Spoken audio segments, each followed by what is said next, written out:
Up out my forest, they looked into my room. I was only 4 years old, I didn't know what to do. I was playing muscle men with a friend, I think the dude was named Vernon. He saw the M16s and stepped away from the curtains, and they kicked in the door. This is the DEA. They saw my father, and then they fucked up his face, and they cruised up the stairs with their M16s. They busted into my room and scared the fuck out of me. I saw my mama, I said, what the fuck's happening? She said, we're busted. I said, what the fuck does that mean? She said, for growing the weed under the basement floor. I said, the plant that dad smoked. She said, but there's more. They're gonna take up our house. They're gonna take all your toys. They're gonna take away data. They're gonna put them in bars. They're gonna take all our money. They're gonna take all your cake. The next day was my birthday. I'm not being fake. These motherfuckers, they're called the DEA. They're called the CIA. They're called the NSA. And today, they listen to everything that you say, but you don't give a fuck. You just go about your day. You're they keep a file on everyone, and we pretend that we're dumb. We sell all our metadata. It's worth more than a sum, but they don't give us back none because they know that we're numb. We got some stupid motherfuckers that just want to be safe, and they'll give up their freedoms, man. They'll give up their say. They'll spend $1 million on education just to join up the slaves. You're not American. Dangerous thought.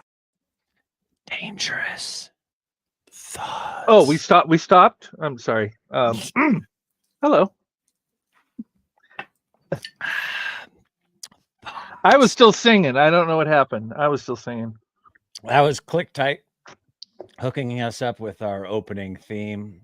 Hey, yeah. The Click Tight first LP comes out in like 6 weeks. We're gonna drop that shit. Is it gonna be on vinyl? On vinyl? Vinyl? I don't know if I don't know if we'll put the first one on vinyl. I bet someday eventually it'll be on vinyl. Yeah, it'll needs to be on vinyl. But we all about like the second album's already finished, so we're gonna drop the first one. I think the second one, maybe we put that out on vinyl. And if we have like people actually fucking loving Mickey Sun, E Dub, Louis Bloodshots, Mike One, everybody from Click Tight, Twan's on there, Scuba Twan. Then yeah, we'll put that out on vinyl. I just bought some vinyl the other day. It made me feel good. I have a record player at home. I haven't listened to it at all. I'm listening to my record player right before the show. You know, there's something about putting a record and putting the needle on. I know it's old-fashioned, but there's something beautiful about that, isn't there? Yes, there is, because it's not digital. So about the analog and the pops and the hisses and I love those sounds. I love it. And like, there's more fidelity. Honestly, there's more fidelity in a record than there is in a CD. I agree with you. I think everything sounds better on vinyl. I also think movies still look better when they're shot on film.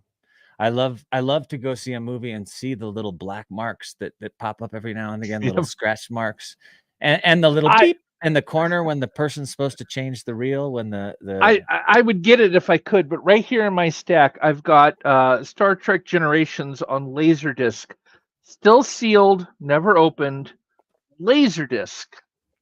Well, remember that? You're such a geek. Yeah. I'm a fucking nerd. You're a nerd of all nerds. Still sealed. Haven't even watched the damn thing. Still sealed. Well, yeah. Hold on. Let me look at my wall. Hold on. Let me look at my wall. I've got a fucking phaser on my wall. I got a phaser on my wall. I'm a nerd. Yeah. I'm a nerd. Thank you. Thank you. I'll be here all week. I've been trying to earn my geek card or my nerd card for like 30 years now, and it's just not happening. No one will hand it out to me. You know, I suppose I have to watch. Born a nerd, die a nerd. Born a nerd, die a nerd. I suppose I have to watch every episode of Star Wars and Star Trek and Terminator and Sarah Chronicles. No, you get your nerd card when you love Lost in Space. Lord of the Rings, Lost in Space. There you go. Yeah. I gotta start playing Dungeons and Dragons twice a week. Oh, that's the ultimate. No, you're not that nerdy yet. You're on your own with that one. Start slow.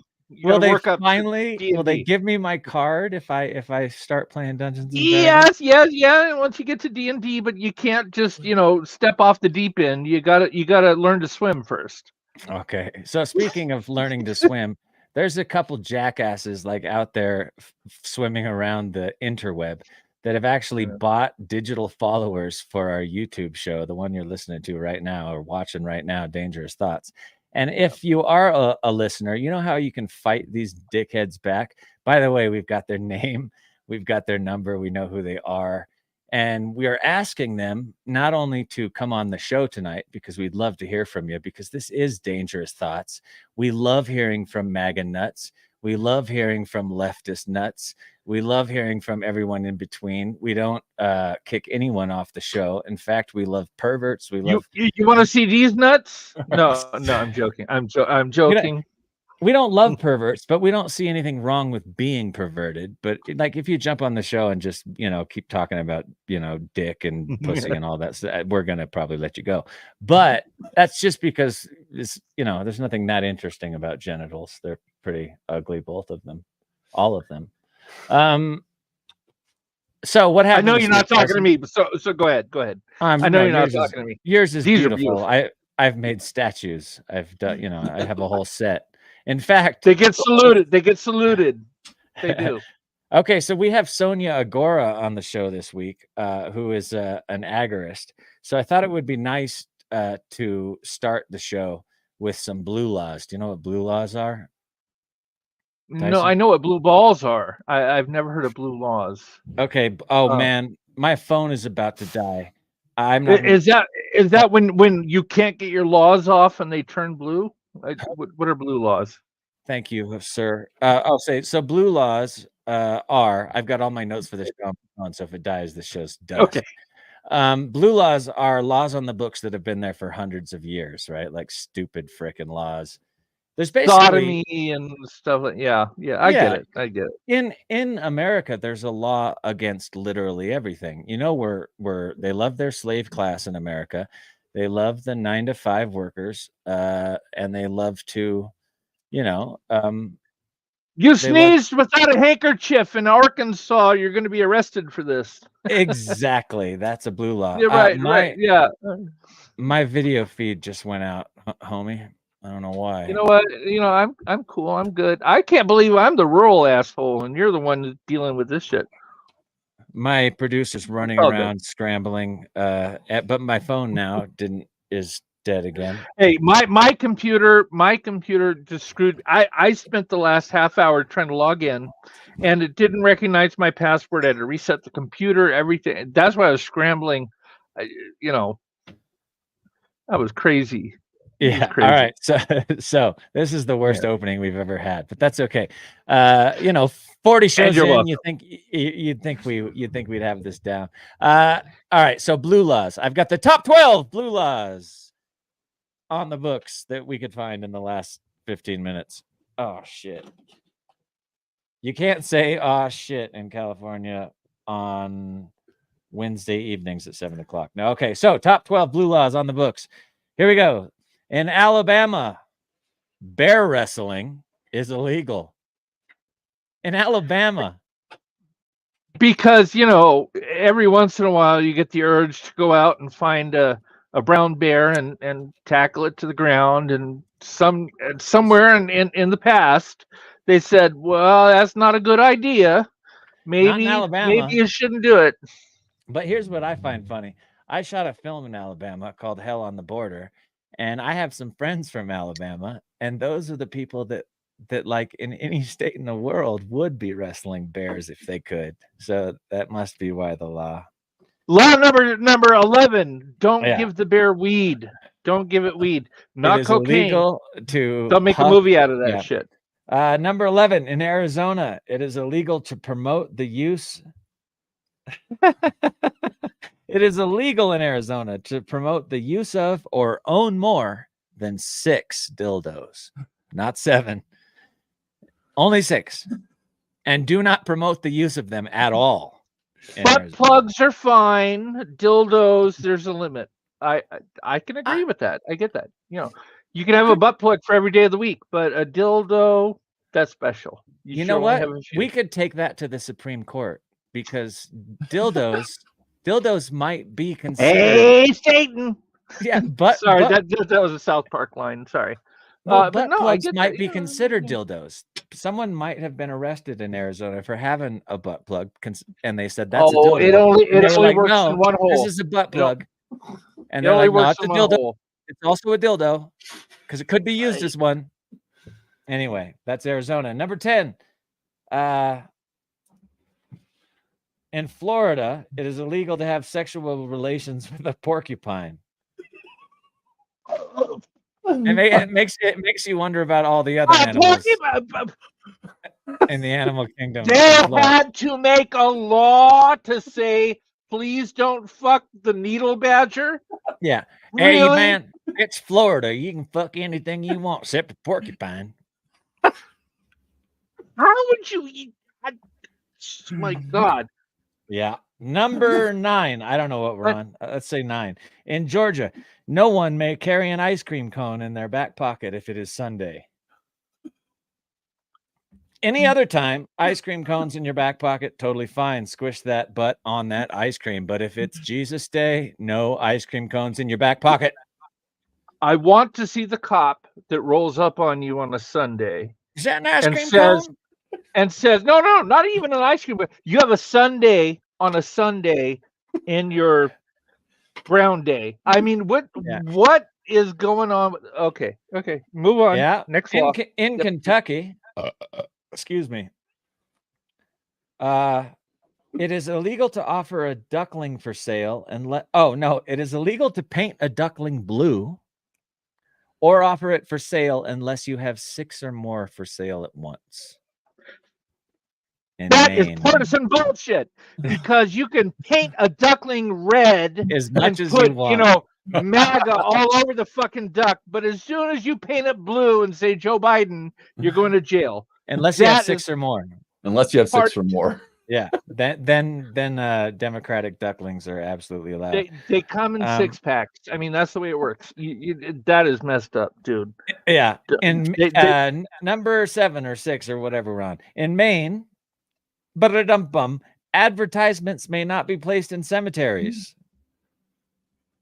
So directions to your nearest flower shop may not be placed next to grandma's grave. Hey, you plug them. You drill them. We kill them. You kill them. We you kill them. We drill them. You plug them. We plant them. I like that one. You plug them. We plant them. You think the cemetery can't even advertise itself? Yeah, probably. So that's another. Where do those people in the cemetery do their shopping? Yeah. you stab them, we slab them. You cannot put that on a okay. Yeah. Cool. In Minnesota, airplanes may not be landed in city parks. Okay. In Nebraska, because that happens. Okay. Yeah, that happens. I guess legal landings in city parks in every other state in the union. Number 5, in Nebraska, persons with an STD may not get married. What are you doing, Cassie? It's not me. Oh, it's Tyson. He just wanted to zoom in on me. Well, we talk about STD and then we zoom in on me. Fuck you. I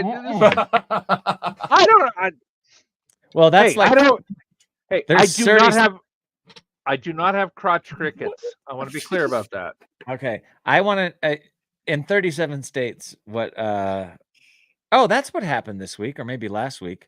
They put marijuana on a different schedule of Schedule 3 instead of Schedule 4 or something like that. Yeah. Well, it used to be Schedule 1, and now it 1, and now it's 2 or 3. Yeah. Go to jail, but people will still go to jail for marijuana. So I couldn't keep a schedule if I had to. So just fucking decriminalize it, you fucking idiot.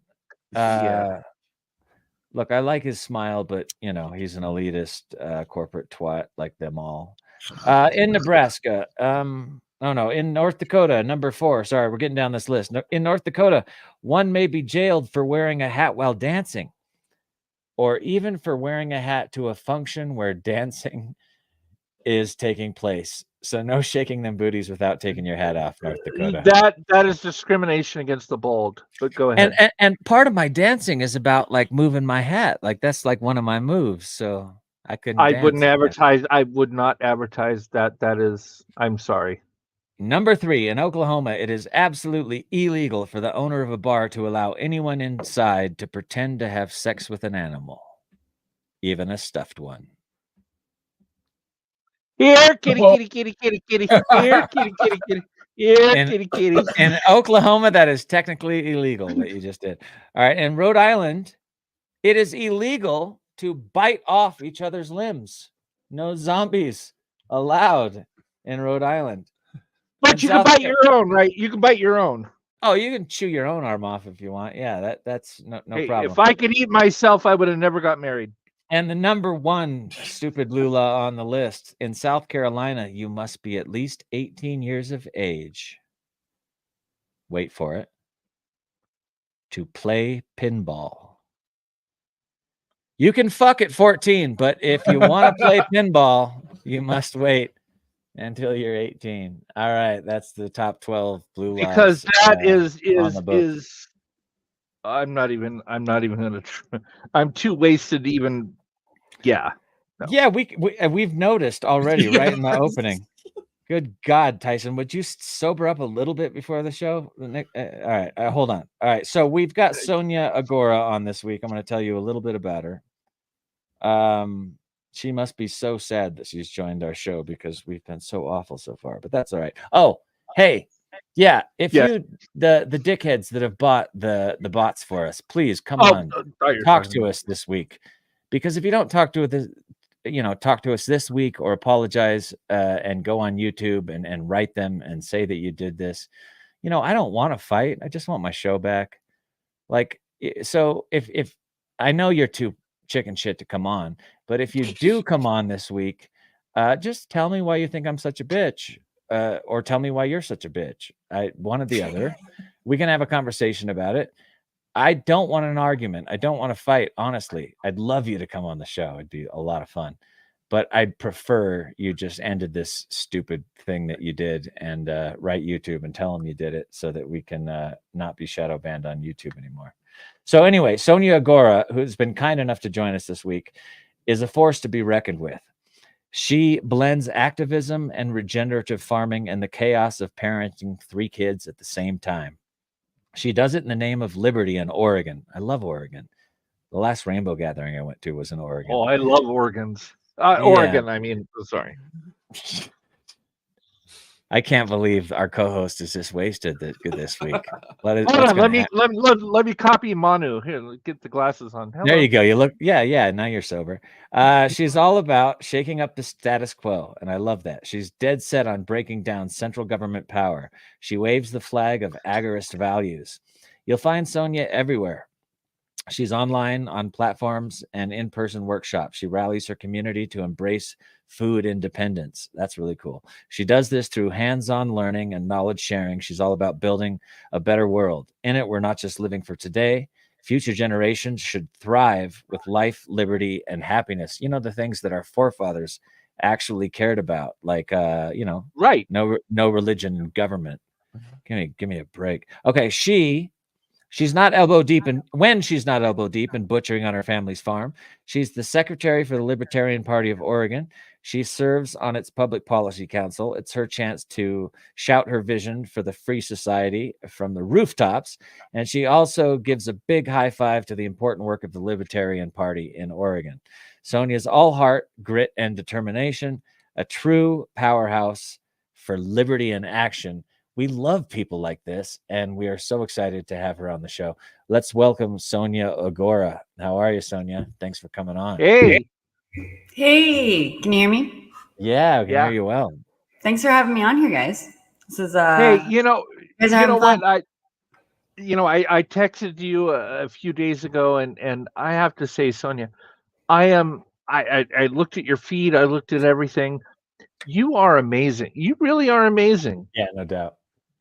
Hilarious too. Some of your stuff is really funny.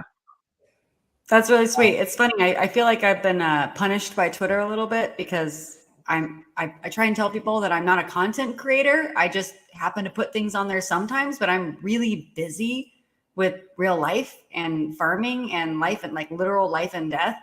And so I take a break from posting because I'm doing real stuff. And then I get back on there being like, hey guys. And it's like, oh, my. Fuck you, Sonja. Where'd you go? I sent you a message.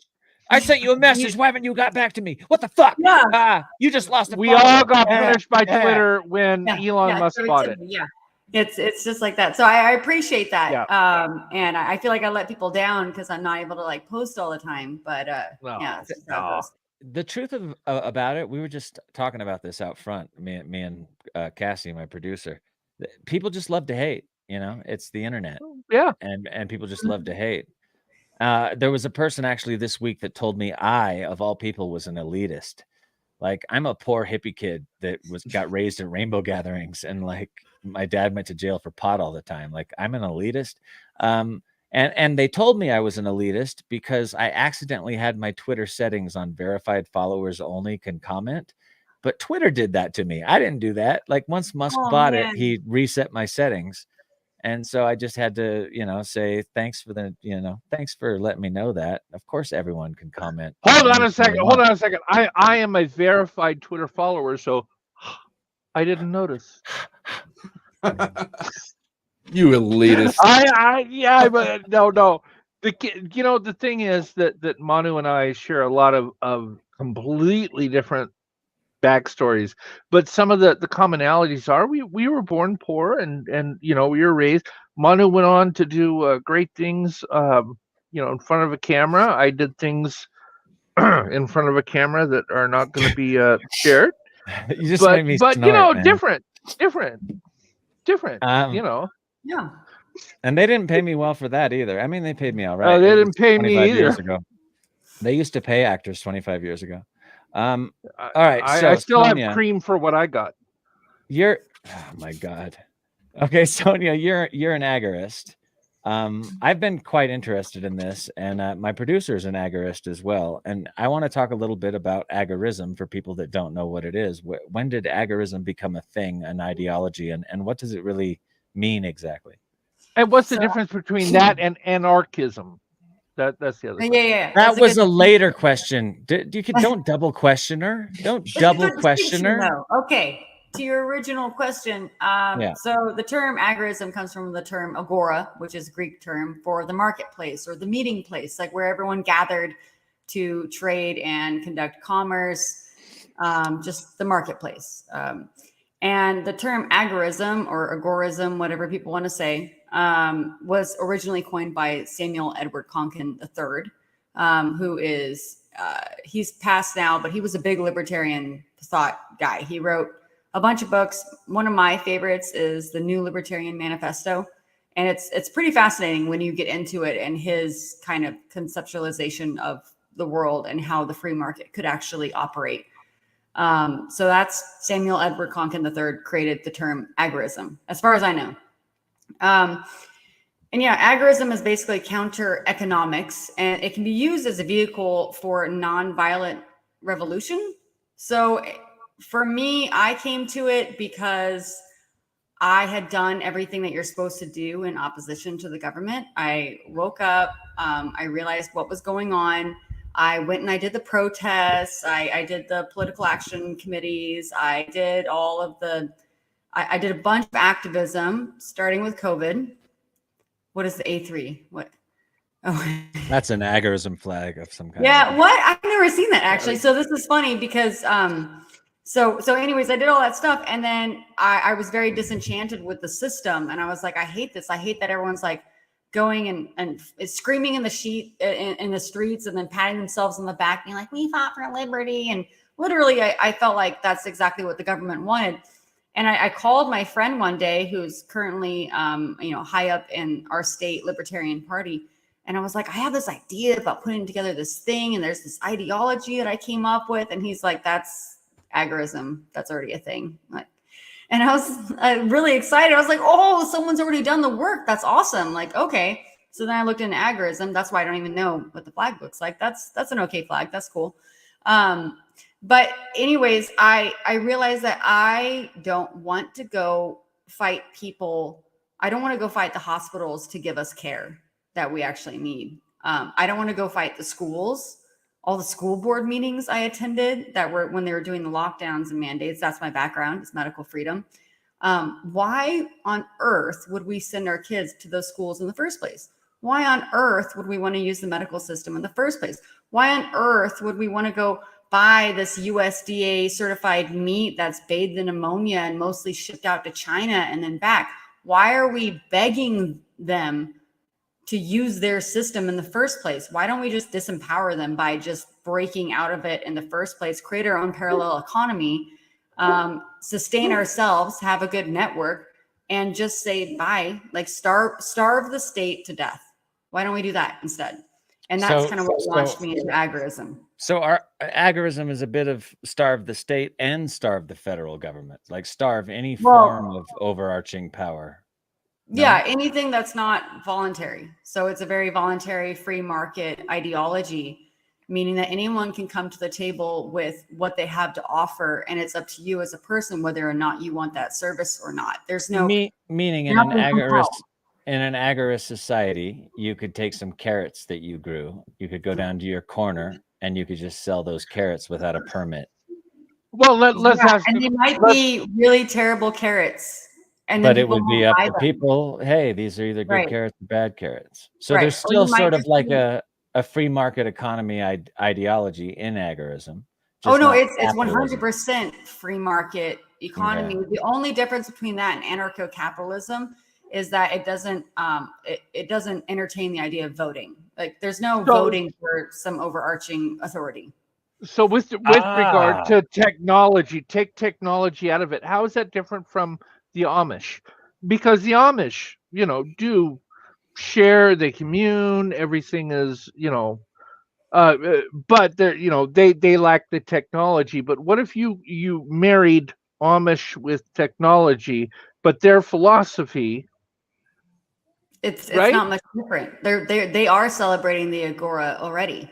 They just entertain technology. It seems to be working out for them. If you look at like health statistics for the Amish, they're doing good, but it removes, the need for, religious authority or governmental authority or, and opens up. Yeah. If you want to go in the direction of technology, go for it. Do that. If people want it, they're going to respond.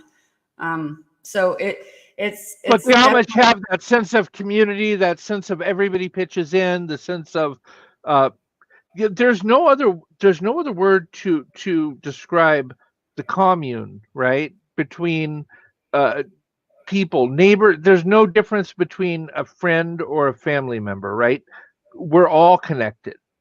But wait a second. In an Amish community, do they have the right through their religion not to pay taxes to the federal government? Not to. But I'm saying one of the things I do in labor management partnership, LMP, for my job, which I'm not going to mention, is to say, let's take the best aspects of this viewpoint and the best aspects of this viewpoint, take the best of everything and marry them together. Amish have a very wonderful holistic, and you can take that and then you can say science and technology have a place, not everything, but let's take, kind of the better pieces of that. And Democrats, Republicans, etc., each have some redeeming qualities that you could pick, and you take all of that and you put it together in a more holistic, idealized society in which I can't believe that you showed up on the show this buzzed. I'm following. I mean, you've done it. You've done it once before. All right. I'm not that drunk. I swear to God, I am not that drunk. I do not drink. And they're not a sponsor. Stop it! You can't get drunk on that. No one can get. No one can get drunk on that.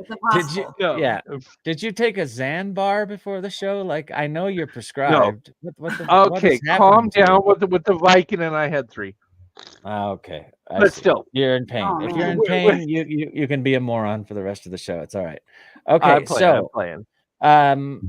All right, so I get the basic concept of agorism. Let's go to his second question. How does that differentiate from anarchism or anarchy?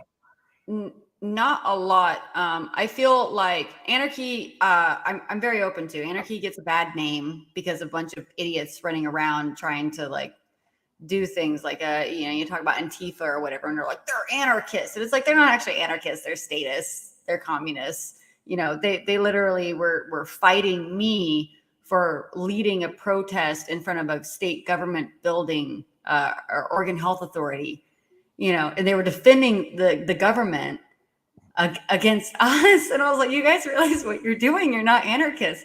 So they're not anarchists, but they give it a bad name. Anarchy isn't like no rules. It means no rulers. But I do think the mentality does kind of stop there. They don't really have a lot of plans beyond self-determination, which is great. I feel like agorism is the vehicle to then take it to that next level. So they can definitely be related and connected to each other. The idea of anarchy is correct. And then agorism is the way to be able to express that anarchy within a system that actually makes sense, which would be the market. Because at some point, you can't just be alone by yourself in a cabin in the woods. You're going to die. You're going to have to interact with the community. What does that look like? Oh, it's commerce. It's freedom of association, voluntary exchange, free market. Who is regulating that? No one. The people. And No everybody, one. everybody That was has my a next skill. question. Somebody can weave cloth. Somebody can raise and butcher, cattle. Somebody can. Everybody Pave has. the highways is my next question. Right. But then you share that, right? Yeah. My question is, are there any taxes in an agorist society? No, taxes are just the worst. So if there's no rulers at all, too, taxation, like when we talk about taxation, mostly we're talking about taxation coming from an overbearing, really centralized government authority where you don't know where your money's going, but it's being taken from you anyway. We know where it's going in America. War. Yeah. People can voluntarily choose to put money into something like a membership or a community. They can choose to do that if they want to. It's voluntary. So, but ideally you wouldn't call that taxation. It would be something that you agree to within whatever your little community hub is. But there would still be places like cities in an agorist America, right? Sure. I mean, this is all ideology. It's kind of living the type of life that you want to have. A lot of people talk and they don't actually live the way that they talk or they envision. You can live agorism every day if you want to. With the state of the way things are going, people are trying to look towards the future and how things will actually work if there was a decay or collapse of America, right? If there was, it's a matter of time. When there is, the collapse of an empire. And I do think it could be something that would be really applicable and rising from the ashes. I struggle with applying it to communities over a certain size because those communities are already unsustainable. When you have cities of more, hundreds of thousands, millions of people, none of that is sustainable in the first place. It really. You don't think so? With community I don't have gardens a plan for that. I think that there is a breakdown, and there's people that are smarter than I that have kind of broken down when society kind of crumbles a little bit and the way that we connect to our neighbors and one another. Once we get over a certain number of people in a population, the community breaks down, and it's been repeated. So as far as cities going, I'm not going to go move into a city of 1 million people. Well, what if we wanted to actually transition to an agorist society without there being a complete breakdown or a violent collapse? What should people in the city do to start living that type of life? Is there an answer? Yeah, I mean, be really mindful about how you spend your money. Don't focus on voting for politicians. Vote with your dollar. Think about how you spend your money. Where do you invest your time? Where do you buy your food? Are you supporting these huge corporations that are completely disconnected from you? And I don't personally have an issue with corporations. They could be managed by the people more if people, if they weren't so in bed with the government and that whole system. You could just choose not to do that. So if you don't want to support, here in Oregon, we have Safeway and stuff like that. If you don't want to support Safeway, then don't shop at Safeway. Go support a local producer of food. Get it from the source. You have a lot more food security that way. Farmers markets, and I live in a rural area. Yeah. It's all about farmers markets up here, and we do. And then it's also about the education system. I don't know why people would put their kids in some big city public school and then complain about what they're doing with their kids. We all know what those schools' intention is in the first place. I mean, I went to a small city public school in my high school. All right, call me out, whatever. It's called Big Ditch in Spanish. But I realized when I was there that all these books that were chosen for me were chosen by the school board, and then even worse than that, a whole people that set the curriculum, and the teachers couldn't veer off of that curriculum. So it was completely even though I was in those, what are they called, college A-level classes, it was still the AP classes. There you Smart go. Kids Club.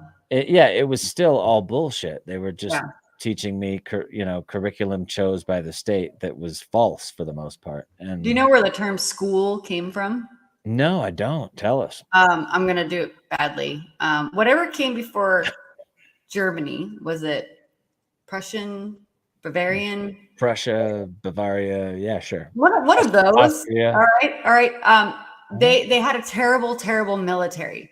They would go to war and no one wanted to be there, and they would run away, and they had no discipline, and they were like a terrible military at one point, long time ago. And so they came up with this term called Schule. And it was an early age indoctrination programming protocol where they could get kids into this system early on, where they would learn how to stand in a line and follow rules and do what they're told, and so on and so on, so that when they became to a military age, they would have citizens that would actually do what they're told when it's time to go do it, because their military sucks so bad.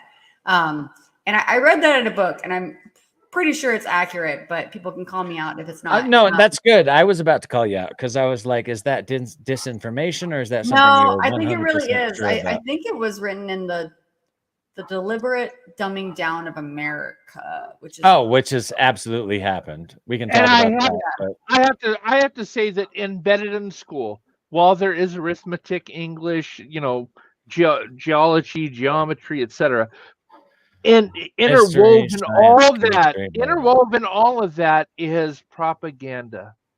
Oh, all of it. Right? Yeah. I pledge allegiance to the flag. The pledge is so cultish, and I get in a lot of trouble whenever I say anything about it, because I have a lot of friends that are conservative and Republicans, and you know what? Those guys showed up for the anti-lockdown mandate stuff. They did. They showed up for it, and I thank them for it. I have a lot of friends all over the aisle too, and I hated pledging allegiance in school. In fact, I didn't do it. I sat down. Oh, you're one of those? Yeah. And when I'm at a football game and they do the national anthem, I sit down. And I like the anthem. I don't mind the anthem so much. I don't mind the anthem, but the pledge is especially culty to me. Over your heart. And also, it feels kind of Hitlerish. Yeah. Man, I just looked this up, and I don't have the numbers in front of me, but it was written like not that long ago, and it was written by a guy that was a known socialist, and it's a weird thing. It wasn't a part of like the founding of the country. It was like done later, and it's very culty because no, I'm not going to pledge my allegiance to anything, just blindly saying, yes, I'm going to do whatever for this flag. I love America. America's amazing. Like this is really the best country. But the flag is a piece of cloth. My allegiance is pledged to people who do good in the world. My allegiance is community. To my community, right? My pledge. I don't mind my countrymen so much. Right. Well, the mentality of Americans and what we stand for is really special, and it's hard to see that with our myopic view of every day and how kind of things are getting really intense for us. But at the end of the day, when you look at America as a whole, we are still standing for something that is in direct contrast to the path that certain people who are leading us a certain direction want us to be. So America does stand for something. Russia. We're trying. Here's where I think, I mean, we've went wrong in a lot of different places, but one of the places that I think we've went wrong is in World War II. We established basically the national security state, or the beginnings of it, the CIA, the NSA, to fight against the Gestapo. We thought, hey, we got to have a secret police too. So now how I think all nation states operate is the government is bought and sold. Our congressman, our president, the entire government is bought and sold by corporations and the MIC, and the secret police actually are the people in charge. And that has been like the big fuckaroo of America in the last 75 years, my opinion. Anyway. I mean, things have gotten out of hand pretty immediately. Like when you go back to even like the argument over like the Federalist Papers, Even the writing of the Constitution in the first place, it gets kind of weird. Things kind of broke down really fast. Yeah, they did. No doubt. That's why I was just saying one place where we were wrong. We could probably mention a number of them, including fiat currency and the gold standard and all that. Yeah. Shit. Okay, so what are examples of black and gray markets? I don't understand what this means. What are black and gray markets? Well, I mean, a black market are things that are taboo or directly illegal, you know. So, and then the gray market is, I guess that's kind of you're utilizing loopholes, and it's legal, but only in these certain ways, and you're getting around regulations. So. Things that are directly illegal. I can't really speak for Oregon now because like all drugs are legal in Oregon. Tell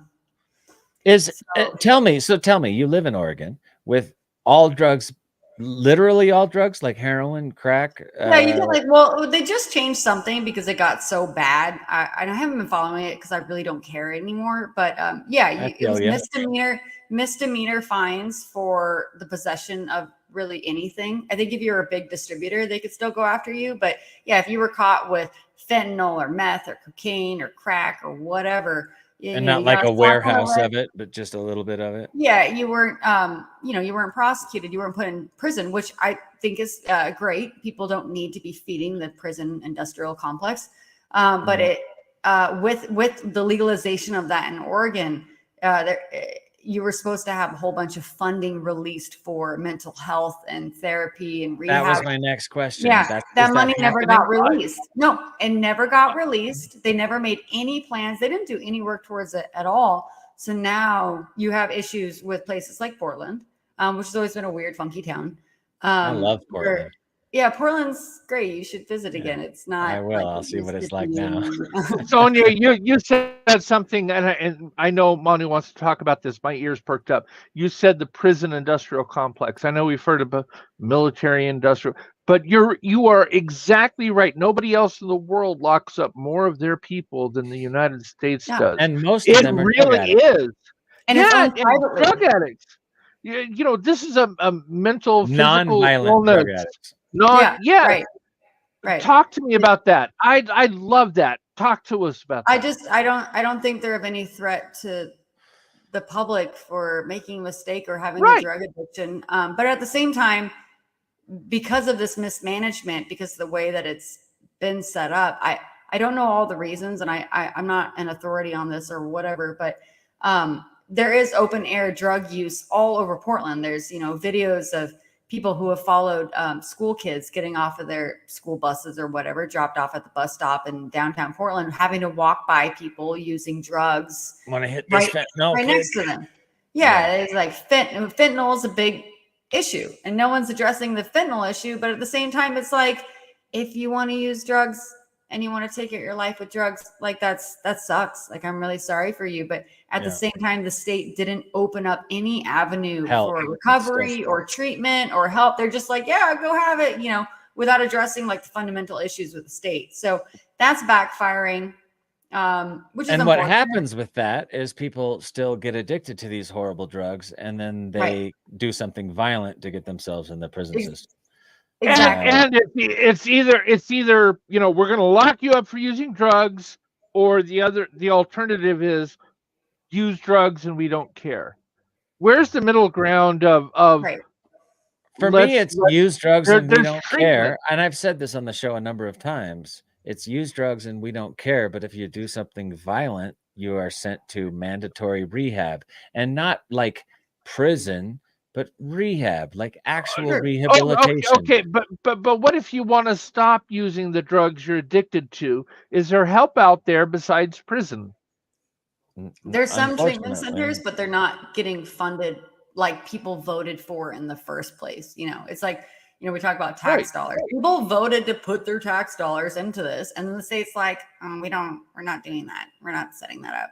We're going to ignore you, or we're going to lock you up. Now, there's no in my between. Private property that I've invested tons of money into, not me personally, but people who live in Portland that are trying to create a certain life for themselves, they're having to deal with their private property rights being infringed upon by people who are having a really, really hard time parking on their street. You know, they're trying to take their kids to the park. There's drug usage everywhere. There's needles like that. It's That's almost not like sustainable. in That's too much. America, my paranoia always thinks it's on purpose. It's like, yeah, It okay, is. Oregon legalized drugs, so let's show them how bad of an experiment this is going to be. Exactly. And No, instead of you're like, right. let's do what it takes to make this work, like Right. Amsterdam So or whatever. no, you're right. So the mentality behind it was correct. That's why people voted for it in the first place. But then they almost went out of their way to handicap it as much as possible, to be like, hey, so now everyone's really mad and everyone's really upset. So now there's like draconian laws coming down to try and fix the problem from our governor against something that people voted for.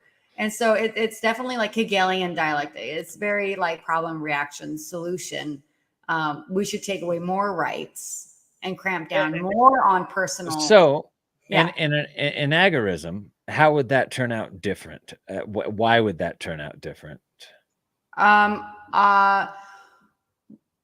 If suddenly within your community, I mean, your private rights and your private property are tantamount. So no one can infringe upon that, and you have the right to respond however you like. And that's another thing, is that people are in Oregon, they've really cracked down on your right to self-defense. You don't have the same rights as the people who are infringing upon your rights. And so there's a very broken down balance there. In an agorist society, I'm a big fan of banishment. If someone's in your community and they suck and they're doing things and they're not great, you can leave. I would like you to go. And everyone says excommunication. bye-bye, and they leave. You know, But you can't do that, because if you do that, you have the full force of the state against you, but not them. Sonja, I've got a question for you. If in an agorist society, if you drive a Hyundai and you hit a city bus, what happens? You're totally There would be no. liable. I mean, so also in agorism, There would be no city bus. Daniel There would be some guy Edward driving a bus for the city, and if you Okay, there we go. I don't know. I'm guessing it's irrelevant, because you know, there's a lot of conversation about insurance companies in what Samuel Edward Konkin wrote in a New Libertarian Manifesto, which I thought was interesting, because I've always been very anti-insurance companies. But he's basically saying the only bad thing that can happen to you is theft. Someone steals something from you, and that literally should come to the point of life or innocence or things like that. Just, let's equate everything to theft. Okay, something was stolen from you. You need to get it back, you know, restitution, or you need to be paid back for that thing that can't be given back. And so if you hit a city bus, which has public funds, which probably wouldn't happen in a public agorist. I was teasing Manu. No, this is a good question. If you hit a bus, then now your insurance companies that you voluntarily decided to represent you would duke it out. And they would decide what the appropriate amount is for you to receive. There's no more like civil courts and attorneys, you know. You have this representation that will do that. You took a certain. I'm not right. You took a certain piece of me away, and this is what that is going to cost you to make me whole, right? Yeah. So insurance companies could still exist. You took my shovel. I need my shovel back. Oh, you sold my shovel. I need what the shovel was worth. I need that back. Right. Or you took something non-tangible. You took my innocence, or you took my this or that. There needs to be an equivalent that you know I'm restored. That said, we're coming up on the top of the hour, and by the way, Sonja, you were so popular. We have 1, 2, 3, 4, 5 people waiting to talk to you. Ooh, that's how popular. Yeah, they're grabbing. Knock it off. I don't think we ever had that many people want to talk. I am happy to let our guests in, but I have a few more questions for her. Okay, go ahead. A lot of people. What is referred to as a nonviolent revolution? How do we do this nonviolently? Okay, so through the lens that I look through in the world, I feel like we are being pushed to overreact so that there can be a response.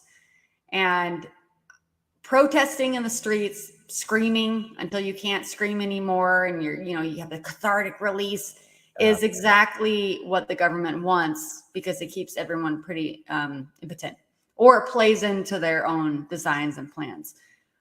Or nonviolent revolution would be to establish a parallel economy where you are starving them of your income and your money and what you work for by sidestepping all of the institutions that they've created for you. And they're like, here, use our hospitals. And you're like, no, I'm going to go use these doctors that are outside of your system. I'm going to only have. That's when they come after you, though. That's when they come after you. Exactly.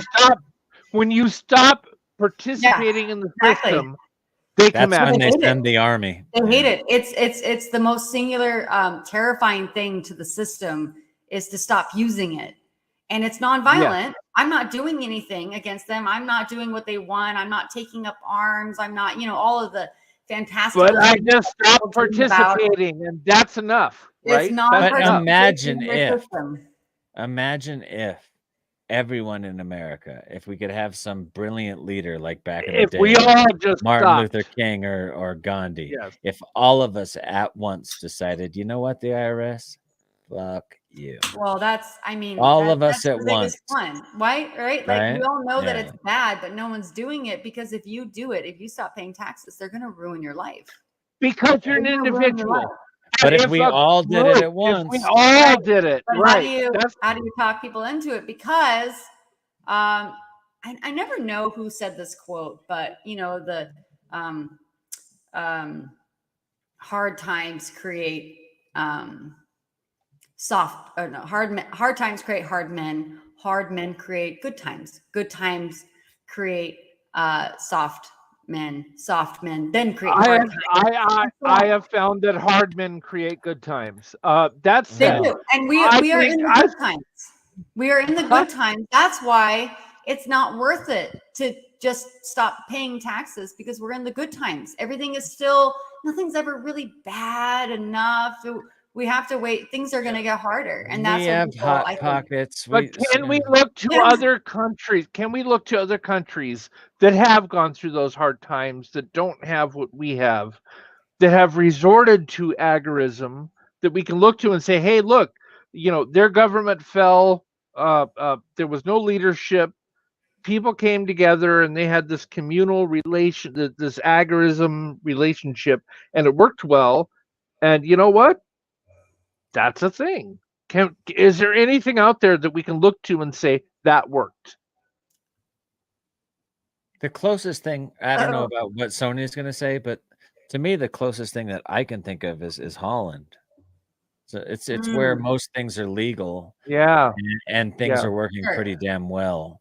It's not an agorist society in Holland, but it's pretty damn They have like an insanely high tax rate that they pay. They do, yeah. Yeah, and that, I guess you could say that's, they are agreeing to live there. No, as far as I know, what I'm proposing is not utilized by any country on a high level. You look at countries like, I think it was Bosnia. There's a really great account of living through a Bosnian civil war. And this guy talked about what it was like to live through this really, really unstable time, and how dangerous all of his neighbors were, and how they all just kind of, it's popular on the prepping channels. It's a really great thing to read, though. And then they went back to the status quo. The system has been prevailing. So I don't have a good example. I think maybe Holland has. Well, all right. Well, think about Gaza. Think about Gaza. What's going on in Gaza right now? You have Palestinians that have no electricity, no water, no nothing, and they're having to rely on each other, right? I have food, I have clothing, let's trade.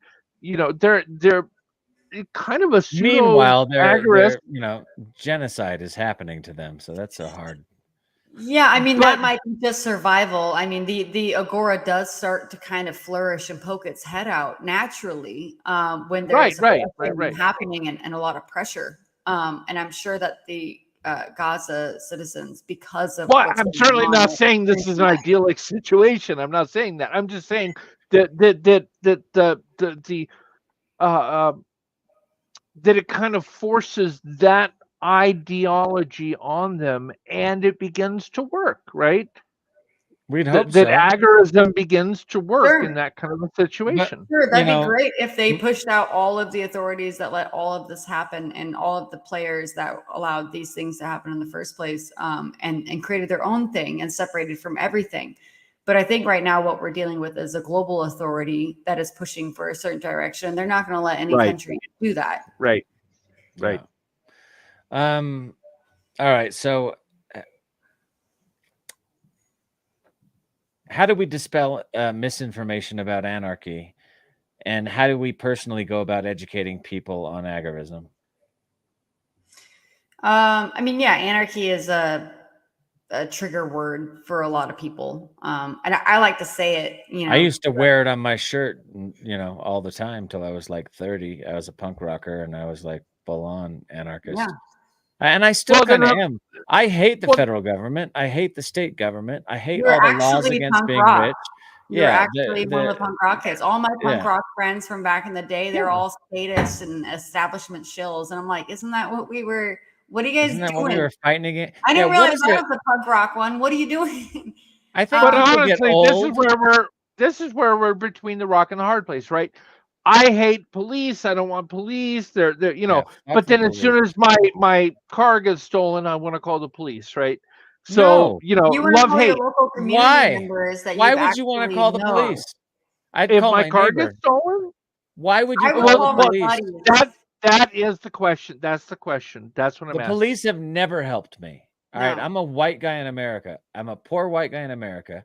I've had like mediocre money, but I'm talking about below middle class money. I've never been rich. I've never had the police help me my whole life, ever. If I've called the police, it's been a disaster or at least an Right. inconvenience. It's never been helpful. Yeah, so is it ironic that on the side of the cars it says to protect and serve when that is the thing they never do? I don't think it says that next anymore. Part is the most disturbing part because you Right. should not be giving your own personal protection over to anyone.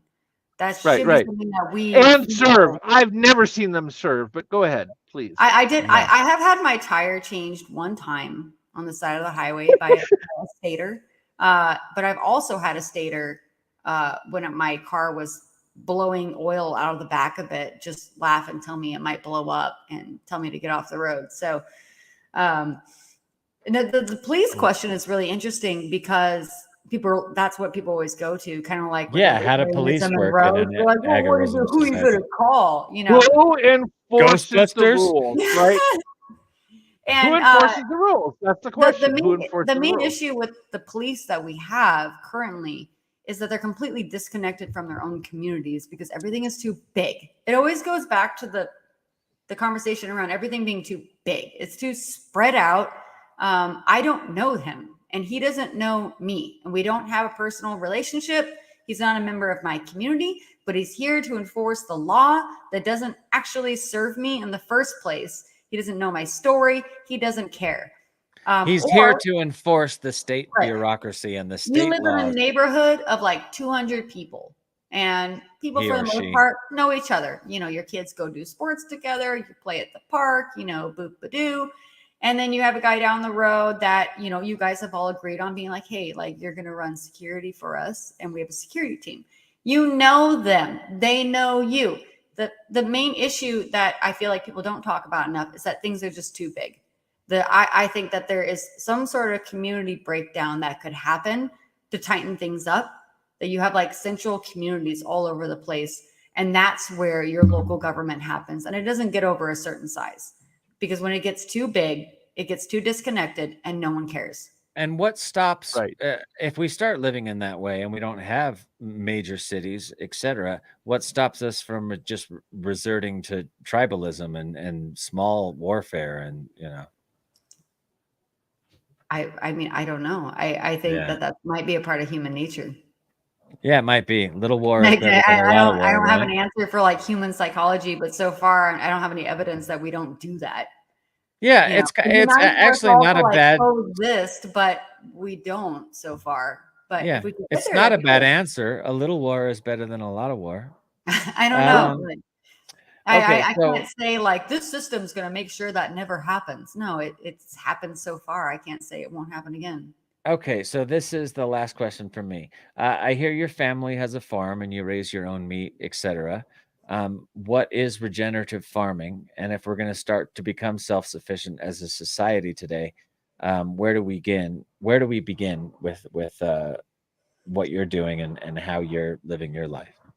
And can I have Um, one of those strips of fresh bacon? That's all I want. Go Want ahead. some Answer the bacon? question. Cut of Yeah, bacon. We got so fresh much bacon. We flip Oh, it now. Yeah, we'll send you with like the dry ice, like a whole care package. Do you ship it for real? Yeah. Is that on your website or somewhere that I can? My family's website? Yeah, they'll ship it to you. Can we? So Can we? the family website is www.hfpma.com, which stands for Helios Farms PMA, which is Private Membership Association.com. hfpma.com if you want some. and you made bacon? Sonja Agora. Yeah. Yeah. More than that, she'll probably mail you other lovely meats and possibly All the fruit or things. cheeses. I don't know. Oh, sure. Look it up. Go on there. One more time. www. hfpma.com. Is it in the information below, Cassie? Cassie, is it? It is not in the information below, and I just tried to go to that website and it did not come up. It should. hfpma.com. hfpma.com. Because nothing tickles my nads like fresh bacon. That is. Yeah, I like bacon actually, too. that's really interesting. Hold on. Maybe the website's down, or because when we find out, I will add the link to the description. Yeah, it's not. There we go. There we go. Yeah. So the show will stay on when you can fix it. All right, cool. Let's bring on some guests to ask Sonja some questions. Yes. All right. I think Mala's first. We have. Okay, I'm gonna bring Mala on first, and she's gonna scramble all the cameras. I'm gonna bring Mala on last. I'm gonna bring Mala on first. Nah, last. See, that's what Mala does. I thought I was on last. What happened? I did bring. Let me just say that Mala is the best. Go ahead, Mala. Alrighty, I have a question because there's an aspect that you deal with that I haven't. It's farming, and I'm in an urban area, so I've got like a balcony garden, and I've got like an indoor greenhouse. I was wondering what some of your best home gardening tips were. She's wondering. Yes. Okay. Yeah, when you have limited space, especially if you're in an urban area, I also tell this to people who have 5 acres of land. We have to dispel the myth that you can produce everything that you need on your own property by yourself. That's impossible. It doesn't work. It requires a community. So if you have a limited space, I would focus on creating something niche that people want, that you can produce really, really well, that you can grow, or something you can take and then create added value by turning it into something like, soaps or salves or, yogurts or something. And then use that to trade for the things that you really need, which are staples and meat and things like that. So if you have a limited space, candles, which are great. Sure. Capitalize on that, because people who are producing the food that everyone needs to eat, they don't have time to do that. So if you have a limited space, it's impossible for you to produce everything that you need. So produce something that people want, like make beer or whiskey is probably the best. Do you have growing tips specifically though? Growing tips specifically for vegetables or meat. It depends on the vegetable. I'm a big fan of in limited spaces. I like to buy those barrels, the 50-gallon blue barrels that are food grade. And you can take like a 4x4 piece of wood and cut it at an angle, and then make a bunch of cuts around the side of your barrel and heat it up with a torch and put that piece of wood with the angle on it in there. to create all of these different little planting surfaces that open it up all the way around, fill the thing with dirt, and then you can have this kind of vertical planter that doesn't take up that much space, but can have a lot of productivity. Very cool. I dig it. And you could do potatoes in the top. You could do potatoes, you could do strawberries, you could do tomatoes, you could do all sorts of stuff. And I have like an acre behind my house. Like, what would I like? I'm thinking chickens. I'm thinking chickens first of all. You don't have chickens? And then, you have an acre. no, but yeah, we're working on that this year. Chickens and then a garden. Oh, look at the kitty! Yeah. I'm sorry, Mala's kitty is just too cute. Look at that. It's taking over. You're trying to get us cat likes in the middle of Look at my cat. Yes. All right. So is that it, Mala? Thank you for showing up and hey, nobody that I asked that has shut us down Has shown up. What a bunch of wimps. I can't wait to nuke them. By the way, guys, you guys that bought us, the bots, you're so smoked. I know who you are. So like, show up, talk to us, or write YouTube and fix it. Or I'm totally gonna sue you. I don't know if you can sue in an agorist society, but this isn't one yet. So I'm coming after your ass. Why not? A whole year, you little fuckers. I'm coming after you. Sorry. All right. So let's get the next question. Who's next? All right, we got Dan. Dave. Dan. Yeah, Dan, that's my little brother. Good Lord. Though we do look alike. But thank you, Sonja, for being on. It's very enlightening. I'd say, in my opinion, top 3 guests we've ever had on the show. Aww. Yes. Worst opening, wonderful. Top 3 guests. But fuck you. That was a great opening. I loved it. I loved it. He was having a great time. I do have another blue law to share since I'm from Idaho. So, yeah. But in the city of Pocatello, it's illegal for anyone over the age of 88 to operate a motorcycle. Over the age of 88. Yeah, I don't know why such an arbitrary number. It's not a terrible law, to tell you the truth. But I drive a motorcycle. I don't have a motorcycle right now, but if I was 88, I don't know if you'd trust me. Skeletor driving a motorcycle. Yeah, that's scary, but Jack's. I'm more like Jack from that. Fuck it, I can't think of the name of the movie. Hey, Dave, you're a geek. You know that movie? Fun with Jack and Jill, or no, the Halloween movie by and Jack Jack. Yeah, Skellington, Nightmare Before Christmas. Okay, Nightmare Before Christmas. Yeah. On a Jack Skellington. Yeah, more like Jack Skellington high than I am like Skeletor. All right. But I know this kind of flies in the face of agorism, but can you see in maybe like 5, 10, 20 years someone that defines as an agorist be in a position of power either at a state or federal government level? Oh, that's not a bad idea. Elect an agorist. I mean, if things got bad enough and people wanted it, but I think if things got if things got to the point where people wanted an agorist for a leader of a country, things are pretty bad. Pretty fucked up, because the whole idea of agorism is no leaders, no rulers. Right? Well, I mean, it's a voluntary breakup of communities surrounding an agora. It doesn't mean there's not leaders. There's always going to be a leader that shows up, and people can decide whether or not they want to engage in that relationship. Right. Someone could embody some agorist ideals. Yeah, I don't know. I can't foresee that. That'd be cool, but I think that what we know of as the United States would not be existing. So what about, you're a libertarian? I'm registered libertarian, yeah. Okay, so what if the libertarians took control with an agorist philosophy? That's what I was kind of leaning toward, like either like at a state level That'd be really or federal level. Yeah, I think it'd be really cool. You do believe Yeah. that that would work better than the system we have now? I think it would work much better than the system we have now. Yeah. I think that it could correct a lot of things, but I do think that the path to get there would be a lot of disruption.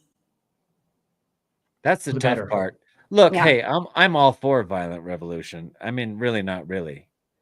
I'd prefer we did this Gandhi thing where we all stopped participating and Kumbaya, my lord, kumbaya. Yeah. no kumbaya, but we just stopped paying taxes and said, "Fuck you." What are you gonna do? But that would cause disruption. You know, it wouldn't. Sure it would. Wouldn't Sure just it be would. allowed. But then if we- something that would come out of it. If there was some amazing leader like Gandhi that Yeah. all of us decided not even to defend ourselves, lock us all up, do what you're gonna do. That would be a really cool way to do it non-violently. Otherwise, I'm gonna kill as many cops as I can. Anyway, who's next? We have Zach next. Zach Zach. is next. Hey, Zach, how are you? We broke Zach. Mono. What? Are you a police officer? I said fuck the police, Mono. Yeah. Okay, Fuck good, police, good. man, I'm with you. Also, first question for Sonja: have you found Bigfoot in Oregon yet? No, man. I think he's in Washington though. Washington's like way more Bigfoot territory than we are. Like, It is.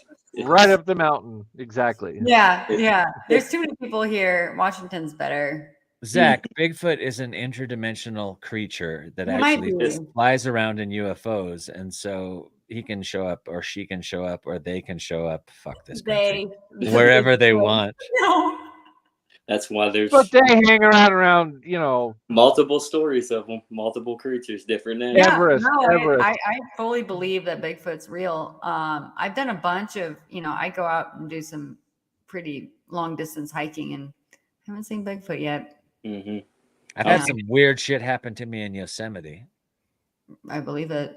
Mm-hmm. Bigfoot with a big blue light that just shined on my car for like 30 seconds. I was pulled over like 40 minutes before I got to the Yosemite Park where you can actually like book a cabin or book a camping spot. And I wasn't high. I pulled over on the side of the road, me and my girlfriend. I was just going to catch a little bit of Z's before we took the rest of the trip because I thought I was going to drive us off the road. And about 3 minutes in, this big blue light just hits us out of nowhere, straight out of the fucking, Yosemite, straight out of the fucking forest. Mm-hmm. And it hits us and it stays on for about 30 seconds. And I jump out of the car and I'm shining my flashlight and I'm like, hey, who the fuck was that? Anybody out there? There's no trails. There's no bridge. There's no cop cars. No response. It was a blue light. Big blue light to the point where you couldn't even look at it. It was so bright. And no red light to accompany it. No red, no white. Okay. No trails, no bridges, no roads. And I'm yelling out into the forest, who the fuck was that? No response. It scared the shit out of me. So we kept on driving. But sorry, Zach, your second question for Sonja? Another, the concept of farming, like wherever you're at, like I've been told, actually from my therapist, to look up this scenario where you can take a wired fencing to make like a basket and just place straw and then put like a rotten potato in it and then bound it with some dirt. Like, does that work, or what are other ways of being able to grow your own like potatoes? Just if you were in the city or whatnot. Oh, okay. Yeah. So I think what you're talking about is taking, you take like a field fencing, which is like probably like like this big part, and netting, and you wrap it in a circle, connect it to itself, fill it with straw, put some potatoes in, throw a little bit of dirt in, and then as the potatoes grow up and the green comes up, you cover that with more dirt and more straw, and then so on and so on. You have this vertical potato growing thing, and then you take the net away and you have a million potatoes, and it's awesome. And potatoes are like pretty nutrient, not great, but they'll keep you from dying. So they'll keep you alive. That's the Irish kind of figured this out because they relied on potatoes and the potatoes failed them. and they figured And it the out. Native Americans was corn, same thing. Not usually nutritious, Yeah. but So would keep you alive. being able to Yeah. grow potatoes is really smart. You know, but the amount of potatoes you can grow in one of those structures is probably going to last you like a month or two. But if you want to grow something, potatoes are really fun to grow. They're very rewarding because it's like an Easter egg hunt, like going in there and like pulling out potatoes. Like I grew this, so. And they taste so good when you grow And them it tastes yourself. so delicious. Oh yeah. Anything you grow yourself tastes better. Yeah, it tastes better, you know, because it's not really about the cost. It's about telling the government I can grow it, whatever the fuck I want. Exactly. I'm trying the little basket thing, but you know, know, do the basket. Yeah, the next test is actually using my acre, finding a plot on my acre, and actually making a garden. So yeah, if you have an acre, you can do so much. You can do so much with an acre, but grow meat. Don't grow vegetables. Grow meat. I'm growing meat right now, but yeah, if we'll you've talk got about that later. oh, shut up, you fucking perv. You're All right, so yeah, you're done. All right, so, Zach, chickens, man, you've got an acre. Same with me. We got an acre. We got to have chickens. That's the plan. Yeah. Chickens. You got eggs, and then you know a bunch of chickens. If you want to have a little chicken during the winter, you could just eat a chicken. Pluck that, boil it, pluck those feathers, learn how to dress it. I got to learn how to dress a chicken. I don't even know how to do that. So. Really? Oh man, you got to come to one of our chicken processing days. I'd love to. Record so far is completely full evisceration, everything. 48 seconds. It's my record so far. No one's beat it. From chicken to meat. From a plucked chicken to meat. A plucked chicken to meat for 48 seconds. Legs off, getting the head off, getting all honestly, you offered. I absolutely would love to come and learn how to dress a chicken. If I'm in Oregon, can I give you a buzz and heck yeah. And come by and learn how to do that? I'd love to learn. If he's in Oregon, he is buzzed. Listen, my aunt. No, that's my stomping ground, man. L.A., Oregon, Washington. That's my stomping ground. My aunt raised chickens, and she said to pluck them, you have to boil them a little bit. It makes the feathers come out easier. Yeah, is that right? You have to. Yeah, you don't want to pluck them without doing that. So we put them in a scalder, just till their tail feathers come out. It takes a couple of minutes. Yes. And then we throw them in a plucker. If you only have a couple of chickens, you don't need to get a whole plucker. You can just pluck them yourself, but it is laborious and annoying. But if you have a plucker, put them in the plucker. They spin around, all the feathers come off, and then you do the rest. I'm how many geeking up to know that. Could a plucker pluck a plucker? No, how much is a plucker? How much is a plucker?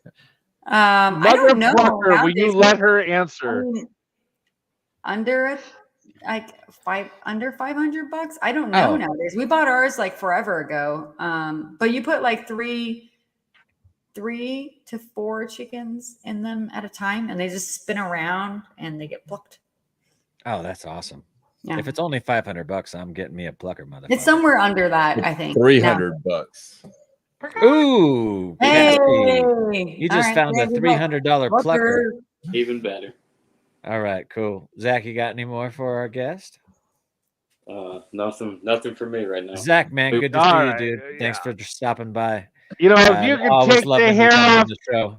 Oh, stop it. Don't even hit on Zach. Leave him alone. I'm talking to you. I was going to say, if you could take the hair off your mother, it would be a mother plucker, but whatever. Go ahead. You have to put her in a scalder first and then scrape it. A mother plucker. Katie, hello, Katie. I was not hitting on Zach, but he was looking particularly fine tonight. Anyway, go ahead. All right. I love you, Tyson. Katie. I love Tyson too. I just sometimes, man. I do love you, Tyson. I give you a hard time, but you don't usually show up this Tyson. Come on, hey, I'm just having a good time tonight. It's about a good time. That's all right. I love you. People will watch. Look at Sonja. She just fucking poured her shit all over her face and body. Oh, it just dripped everywhere. She was like, "I'll take a little." I really like my water. Okay. All right. Katie. Wow. Good morning. Good morning. Good afternoon, good evening, and good night. Hi. I don't know much about agorism. What I know about it is from Cassie. But I do know that it is primarily like you said, like all about the market. And I was just wondering your opinion on this. If we were to all wake up tomorrow and money no longer existed and it was to never return, and all we had was the barter system, how do you think people would initially react? All we had was the what system? The barter system. Oh, the barter Yeah. system. How would people initially react? Yeah. Violence. Yeah, very poorly. It would take a moment to sort it out, as any transition does. There'd be a lot of people who don't have anything to barter. That's worst case scenario. So things would be very unfortunate. But I do think that it would eventually work out where people had things that they could create and they could trade and they could barter. And when you read any story about any war-torn area or a place that goes through an intense recession, that's usually what comes out of it, is that people find a way to create something or offer something that is of value and survive. You know, humans are incredibly resilient. We can do amazing things when we need to. And the barter system is a really powerful mechanism for that. So, Sonja, that's one thing we could do as Americans before any sort of tragedy, right? Is we could all, at least people that are doing well enough to keep on their feet, we could try to figure out something that we could barter and make now, so that when shit hits the fan, we'd have something to trade. Start making something. Whiskey and cigarettes. Cigarettes are good. Okay, what's the difference? All drugs are going to go really well for you. Yeah. No, I have to ask. There are things like precious metals, gold, silver, diamonds. Those things are less intrinsic, right? You can't eat them. You can't wear them. Right. They don't keep you alive. They don't, but people value them. But then there are things that are intrinsic, like I need clothes, I need food, I need water, I need, what I need to live. What's that separation between, things we value that have nothing to do with keeping us alive, precious metals, jewels, and things that keep us alive? Do you barter? In a collapse scenario, I feel like there's always going to be different levels of the people involved. So there's always going to be people that are more well off, and then there's people that are very not well off. So even though gold and jewelry doesn't seem to be valuable because you can't eat it, it still holds value. For some reason, humans are very attracted to gold. No matter what, we lose our minds over it. We want really gold. Shiny things. I'm a gay guy. I get that. There's something about it. We love gold, right? And but I think initially, at the very beginning, if there's people starving and you're like, look at all this gold I have, they're not going to want it. It's going to take a little bit of time my for point. things to Exactly. reestablish, unless you're trying to buy your way out of checkpoints and things are collapsing in a really violent way, and people might think, people are always going to hold on to the fact that maybe it's not so bad. Maybe things are going to go back to normal. So they will take those things for a while. It really depends on the person and the circumstance and the situation. But really, the most valuable thing you can have is the ability to provide food for yourself. And it's not just yourself, because this is my biggest thing. Okay, you have a productive farm. You produce all the food you need. The world could burn and you guys are okay. Like my family situation. They've got a great farm. Everything can go to shit. They're okay. But at the end of the day, these farms, if there is a collapse scenario, are sitting ducks. And it requires community. It requires people to show up and be like, hey, in order for us to operate and do things, we need food. There's a relationship that's created. So logistically, everyone needs food and water. How do you create those relationships to be able to sustain whatever you're trying to do? And that's my point, right at the basic level. I was letting you finish. Oh, I was going to go to Katie next, but go ahead, Manu. Well, I'm saying, for me, if I had a farm and I was preparing for what I hope would be a better government, I like the idea of agorism. I would have a shitload of lead and guns and friends on my farm, as well, just to get through that transitional period where people showed up my farm and I'm like, you want to go to work or you want to die? You want to go to work? Cool. Come on in. But is that not a proto-government, right? Is that not a proto-government? Is that not the beginning of you're on my side or you're on that side, right? You're going to work or help. Violent people would I point the gun at, you know? Only the people Government will always, my shit. government will always exist. It's just whether or not it's a voluntary association or not. Right. Exactly.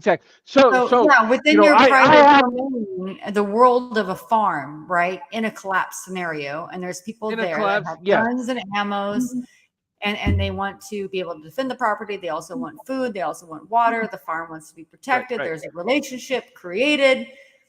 But there will be a hierarchy.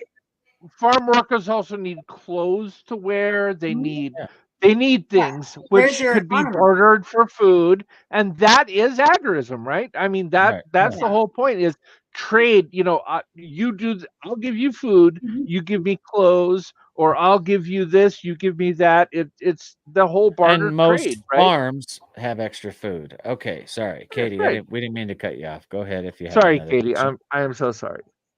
Oh no, it's absolutely fine. I love you both. But yeah, thank you for that answer. I mean, initially, do you think that people will be like complete and utter dickheads, and like with the battering system, you know, try and basically dupe people? And of course, yeah. Well, the answer is yes. In all cases, in all scenarios, always. There are dickheads. I'm pretty upset that my faith in humanity got shook pretty hard about 4 years ago, right? Because I've always really I've had great luck with people and expected the best and expected people to act really right, and then I saw what people did when they really felt pressured or they felt scared or uncomfortable or whatever. And I know enough now that when push comes to shove, people have a very base nature that they'll revert to. Evolve. And it doesn't mean that you need to always have that in mind with every, you know, connection that you make with people. Humanity is beautiful. The people that we meet are beautiful. Like the relationships we can create are beautiful. But you should always keep that in the back of your mind of what people are actually capable of. And that's very, very bad things. All the bad things that have happened throughout history are done by people who think that they're doing something good. And that's important. That's an important point. There's no Disney villains here. Every single person that's committed the worst atrocities thought they were doing the right thing. And that's terrifying. And you think that's true? Oh, absolutely. Dick Cheney? Henry Kissinger? Hitler thought he was doing right by the German people. Stalin he thought he was doing the right thing. Mao thought he was doing the right thing. They felt completely validated in what they thought. Exactly. And that's the most scary part because that is the scariest part. It's the good of the people. It's for the right thing to do. And then I think at some point they realized we might have fucked up a little bit, you know, but the intention was there in the first place. Good intentions, right? So yeah, I think that you always need to keep it just the same as like always being in a self-defense state of being is that you should always be prepared. Prepare for the worst, but expect the best. So have a positive outlook, but always be in the back of your mind ready for something bad to happen. Let's put this Your eyes have been closed for the last 12 seconds. I have you were talking Tyson. No. He's thinking hard. I have seen so many people, Christians, and I was raised and born Christian, right? Tripping over themselves to vote for this, 3 times married, twice divorced, farting himself awake in court, falling asleep, just people love that. And That's because they're Christians. They've been looking for a savior for 2,000 years. They'll take anything. But Jimmy Carter, who taught Sunday school, was married only once, etc. And this is not about Republican Democrat. I mean, Trump was friends with the Clintons. He very well could have run on a Democrat platform instead of Republican. They both fuck children. Fantastic. But my point is that people trip over them. They lose their ideals, right? They tribe, right? You're in the D tribe or the R tribe, Republican Democrat, and it doesn't matter what atrocities occur in either tribe. You're going to go along with it if you belong to that tribe. Do you know what I mean? Yes. Groupthink. It's dangerous. Groupthink is terrifying. I mean, we experienced that through COVID. I don't know what everyone's feling about, I don't even know if I could say that. Can we still say that? I don't know. Yeah, we can say that. Yes. Okay. Anyways, I saw that. I saw what happened. I was in Portland. I just moved there from my family's 160-acre farm in 2019. And then COVID happened. I was in the city that I didn't know anyone there. And I watched everyone lose their minds. Yes. And I was like, holy shit, I'm surrounded by brown shirts. And they feel really like empowered and like they love this. They believe brown in this. Shirts. Exactly. Yes. Yeah. And it was really scary. It was really kind of traumatic to realize that like I didn't trust anyone around me, like at any point. Wow. I felt the same. I really did. I mean, I don't know if any of you lot have seen any of the videos from the UK during that time, but I remember seeing this one video that was released all over social media, and I think it was actually released on like local news as well.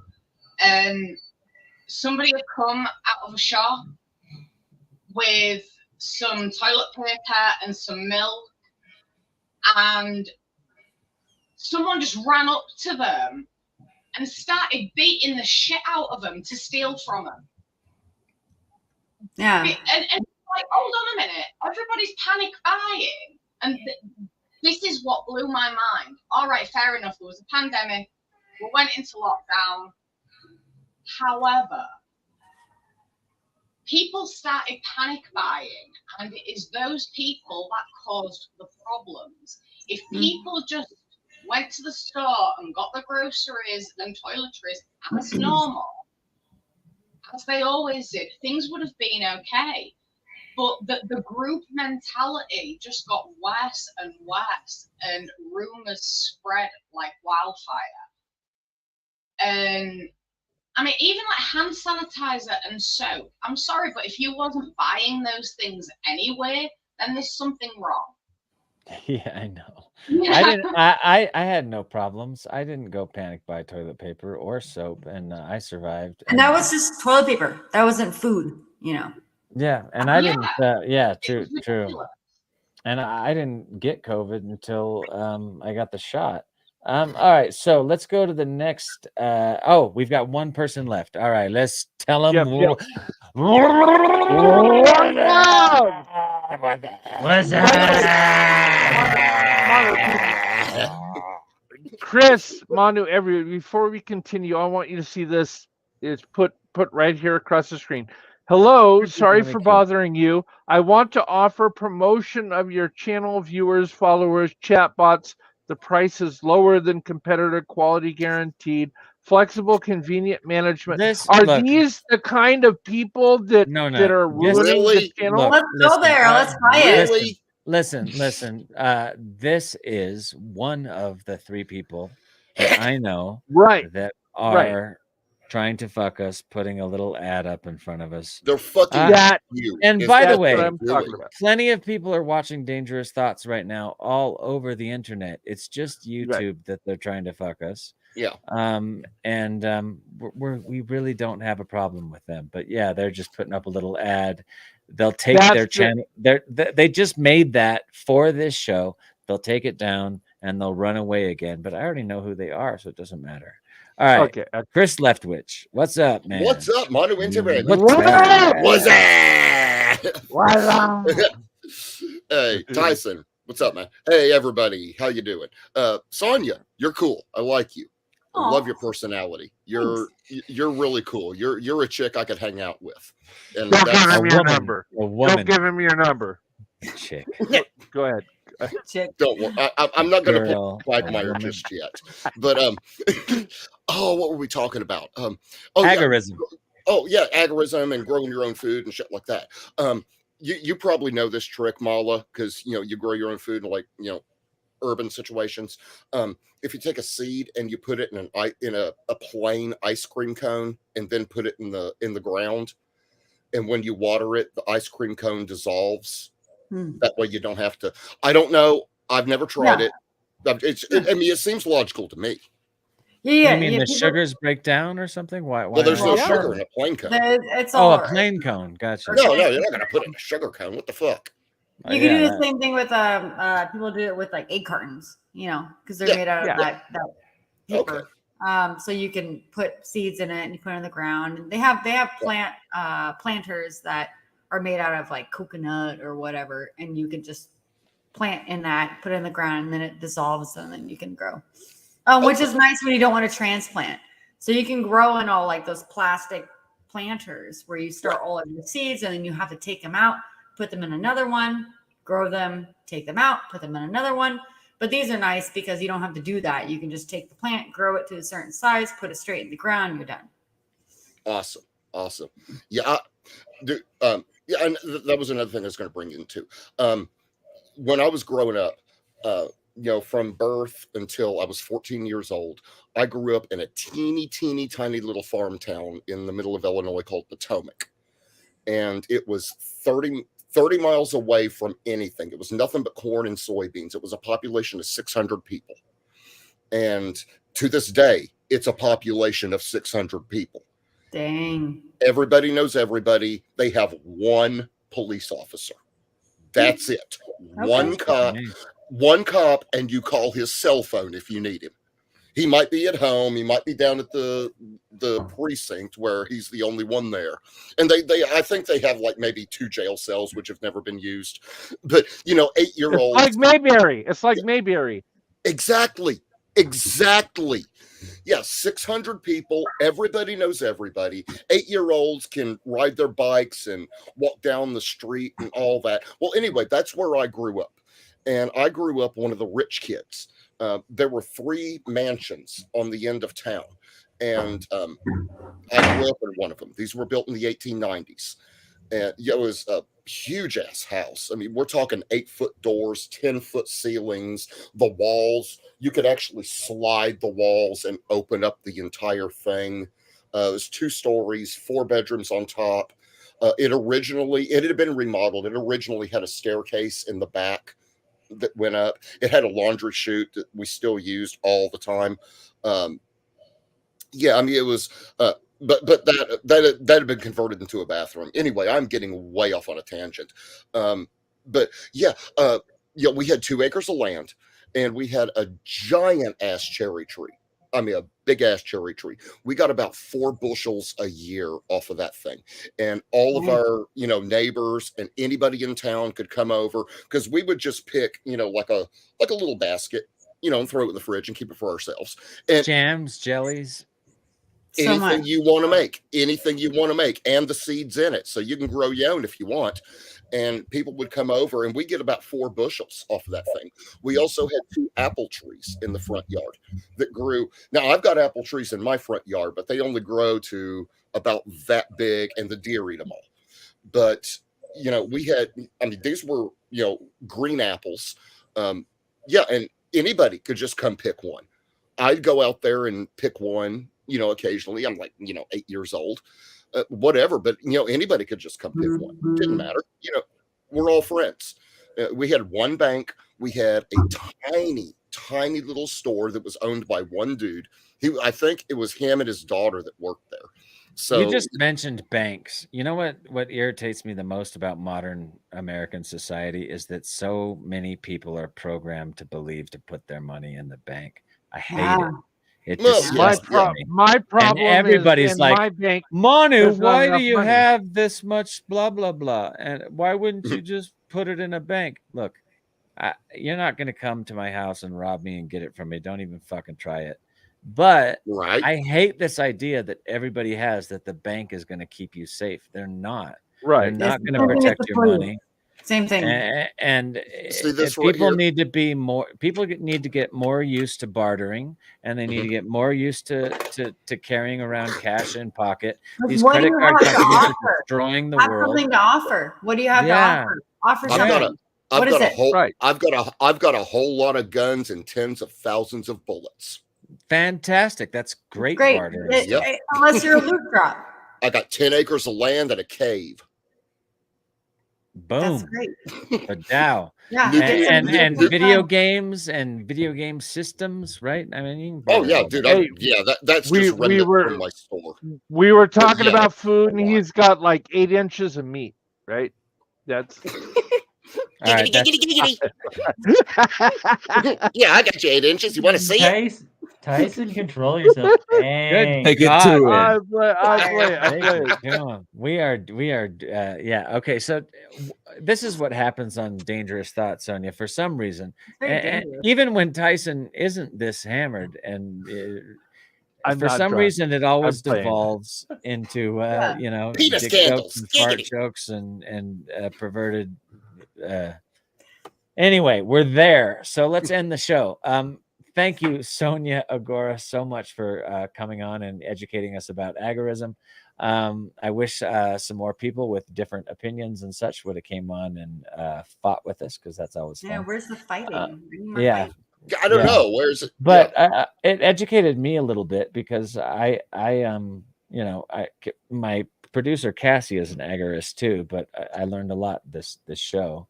And I think, you know, I'd love to ask you some more questions, but I think I've learned at least a little bit about how I used to think, no, that's not a possibility. And like you said, with your old friends, that they'd given up on anarchy and they'd become stooges for the government. I think it could work. I truly do. And you know, there's a lot of things that would have to be figured out, but I don't know. I'm more open to the process, and I'm going to read some of these books. What is the guy's name one more time that you think coined the term? Samuel Edward Konkin III. New Libertarian Manifesto by Samuel Edward Konkin III. Okay, cool. And what was this, like 1970s, 80s? 70s? Well, okay. Okay, so it's sort of a new term for anarchy that's less dangerous and more thought out. Yeah. Because I don't know, I was a big anarchist until I saw that documentary on all the anarchists that went to South America, and you know, suddenly it became a Bitcoin convention, and then everybody got what shot. documentary is that? Fuck, what was it called? It was something on Anarchapulco, it's called. And they went to a conference and they did Bitcoin? Well, the conference started with just a bunch of anarchists showing up, and then within like 3 years, it turned into everybody buy Bitcoin, which was kind of a cool idea. But for me, I saw it coming, because I'm like, Bitcoin is a ledger of literally everything everyone does. It's a way to completely enforce taxation. And I was like, how is that going to revolutionize and give people freedom? I didn't understand it. But yeah, it sort of devolved, and then a few people got shot, and then I think they stopped having the convention. It was a total disaster. But yeah. But I still believe in the power of the people, and I've always believed in the power of the people. If we can somehow figure out how to get rid of our worst, some of the worst things that are in our nature, and work on them. And this guy Gandhi that did this whole thing without violence in his nation state, or in his country. So I think it's possible, and it was really interesting to hear everything you have to say about it. And I love that you're out there doing it and running your own farm and making food for not just your family, but for other folks. I think that's really neat. My great not my great grandparents, my grandparents, my grandfather and my grandmother had a farm, and I wish they still had it. They had a dairy farm in Seattle, and they raised 8 kids, and all the kids worked on the farm, and it was a very beautiful thing. And then, like in 1985, my mom said to my grandpa, because he had a well on the farm, she was like, "You need to bottle water, Dad," and he didn't do it. But if he would have, we'd be like billionaires that could give our money back to society, because there should be no billionaires. It's okay. My family fortune was stolen by Kissinger, so that's fine. I get it. Yeah, evil mother. Yeah, one of the worst. So evil. So he would be the Aquafina of the world if they hadn't a captain. Hey, wait a second. Yeah, Aquafina is one of the only bottled waters without fluoride in it. So don't hate on Aquafina too much. I'm not. I'm just saying you could have been Aquafina if you would have. I could have been the Aquafina. Yeah. You could have. You could have. And we could have put all that money back into society instead of sitting on it like the 200 plus billionaires in our country right now, while the rest of us starve. I also think, and I don't know if this would work in agorism, but I've always thought there should be a law against how much money you make. Like at $1 billion, do you really need more? Like what the fuck?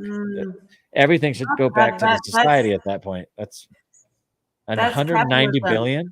Yeah, if you have something that people want, if you have something that people want, but that sort of situation, I think, does occur with government monopolies. So that gets into corporate America government entanglement. MIC. That's where that money comes from. So to hate the rich isn't necessarily the right thing, because it's a lot deeper than that. There's entanglement and monopoly that's happening.